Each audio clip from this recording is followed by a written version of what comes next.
guys, Assalamu alaikum. இன்னைக்கு வீடியோல 1 kg mutton படி பிரியாணி பாஸ்மதி ரைஸ் யூஸ் பண்ணி எப்படி பண்ணலாம்னு பார்க்க போறோம். வாங்க வீடியோக்குள்ள போலாம்.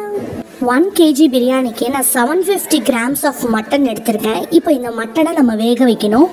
கொஞ்சமா, அதாவது ஒரு 2 டேபிள் ஸ்பூன் அளவுக்கு இஞ்சி பூண்டு, மஞ்சத்தூள், உப்பு இது எல்லாத்தையுமே சேர்த்து ஒரு 5-6 விசில் வரைக்கும் வேக வச்சு நம்ம எடுத்துக்கலாம். இப்போ பிரியாணி ப்ரிப்பேர் பண்ண ஸ்டார்ட் பண்ணிடலாம். ஒரு அகலமான சட்டியில் 100 ml வரைக்கும் ஆயில் ஆட் பண்ணிக்கோங்க.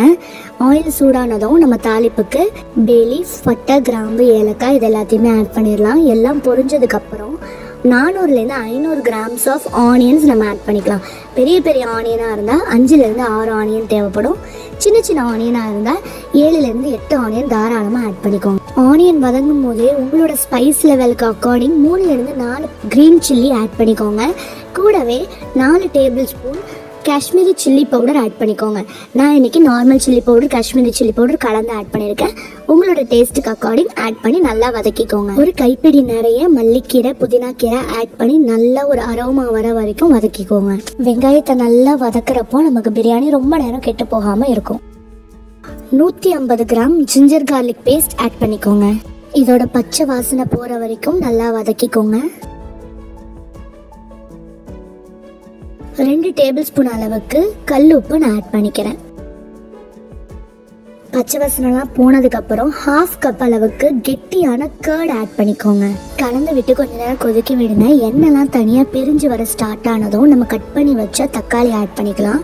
நம்ம ஆனியன் எந்த அளவுக்கு போட்டோமோ அதே ஈக்குவல் லெவலில் தான் இப்போ டொமேட்டோவும் ஆட் பண்ணணும்.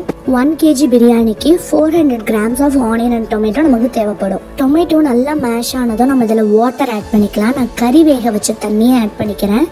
1 kg வடி பிரியாணிக்கு 750 ml வாட்டர் ஆட் பண்ணால் போதும், அதாவது 3 கிளாஸ். நம்ம இதை ப்ரிப்பேர் பண்ணிட்டு இருக்கும் போதே சைடில் இன்னொரு பேனில் 2 லிட்டர் வாட்டரை கொதிக்க விட்டுக்கோங்க. அது கொதிக்க ஆரம்பித்ததுக்கப்புறம் அதில் தேவையான அளவு உப்பு ஆட் பண்ணி நம்ம வாஷ் பண்ணி ஊற வச்ச 1 kg பாஸ்மதி ரைஸை அதில் ஆட் பண்ணிக்கோங்க. இப்போ நம்மளோட கிரேவி நல்லா கொதிக்க ஆரம்பிச்சிருச்சு. இப்போ நம்ம வேக வச்ச மட்டனை இதில் ஆட் பண்ணிக்கலாம். மட்டன்லாம் உடஞ்சிராம ஜென்டிலாக கிளறிக்கோங்க. 2 to 3 மினிட்ஸில் ரைஸ் 50% குக் ஆகிடும். அதை நம்ம வடித்து வச்சுக்கலாம். வடித்த ரைஸை நம்ம கொதிச்சுட்டு இருக்கிற சம்மாலாம் ஆட் பண்ணிட வேண்டியது தான். வாட்டரும் ரைஸும் ஈக்குவல் லெவல் வர வரைக்கும் நம்ம கொஞ்சம் வெயிட் பண்ணணும்.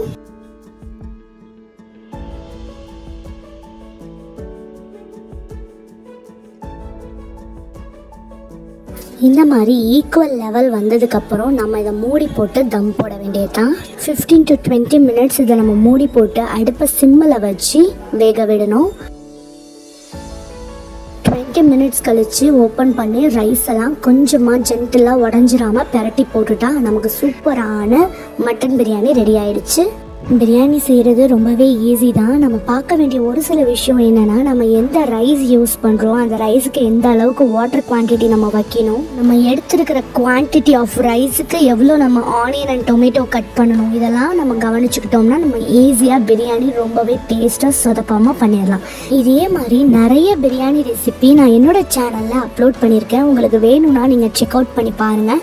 அதோட லிங்க்ஸ் எல்லாம் நான் டிஸ்கிரிப்ஷனில் தரேன். இனி யாரோடைய ஹெல்ப்பையுமே கேட்காம நீங்கள் தனியாகவே பிரியாணி செஞ்சு அசத்துங்க. நீங்களும் இதே மாதிரி உங்கள் வீட்டில் ட்ரை பண்ணி எப்படி இருந்துச்சுன்னு மறக்காமல் கமெண்ட் செக்ஷனில் எனக்கு தெரியப்படுத்துங்க. நெக்ஸ்ட் இதே மாதிரி ஒரு அல்டிமேட் ரெசிபியோட உங்களை மீட் பண்ணுறேன். Until then, bye bye.